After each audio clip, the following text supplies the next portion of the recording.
ஆரிசாமினி அந்த கேரக்டரு பயங்கரமா வந்து காமிக்கல் டைமிங் எல்லாம் ஆன் பாயிண்ட்ல வந்து ஒர்க் அவுட் ஆயிருக்கு.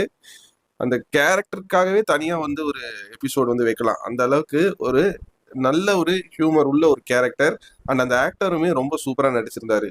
பிராங்க் டாப்ரோன் இந்த எபிசோட பர்டிகுலரா எதுக்கு டைரக்ட் பண்ணாரு அப்படிங்கிற ஒரு ரீசன் இந்த எபிசோட் பார்த்து முடிக்கும் போது உங்களுக்கு ஃபீல் ஆகும். ஏன்னா இதுக்கு முன்னாடி தான் நான் வந்து ரீசெண்டா பார்த்தேன் த வாக்கிங் டெட்டை வந்து இவர் தான் வந்து டைரக்ட் பண்ணியிருக்காரு. ஸோ அதுல எப்படி வந்து ஒரு சஸ்பென்ஸ் ஃபேக்டரை மெயின்டைன் பண்ணியிருப்பாரோ அதே மாதிரி இந்த எபிசோட்லயும் ஒரு விஷயம் பண்ணியிருக்காரு. இன்னும் உங்களுக்கு வந்து சொல்லப்போனா சாசங் ரிடம்ஷன் கண்டிப்பா நிறைய பேர் பார்த்திருப்பீங்க. அதுல இருக்கிற அந்த ஒரு எமோஷனல் ஃபேக்டர் அண்ட் அந்த ஒரு சர்ப்ரைஸ் எலமெண்ட்ங்கிறது எந்த அளவுக்கு இன்டென்ஸா இம்பாக்ட்ஃபுல்லா வந்து ஒர்க் அவுட் ஆயிருக்குமோ இந்த எபிசோட்லயுமே ஒரு சின்ன மேஜிக் வந்து பண்ணியிருக்காரு. பட் அது மட்டுமே இந்த எபிசோட் கிடையாது. அவருமே ஒரு டைரக்டரா எந்த அளவுக்கு வந்து இம்ப்ரூவ் ஆயிருக்காரு அப்படிங்கறதையுமே வந்து நிறைய சீன்ஸ்ல ப்ரூவ் பண்ணியிருக்காரு. அழகா ரொம்ப அழகா ஒரு ட்ரெஷர் அண்ட் அட்வென்ச்சர்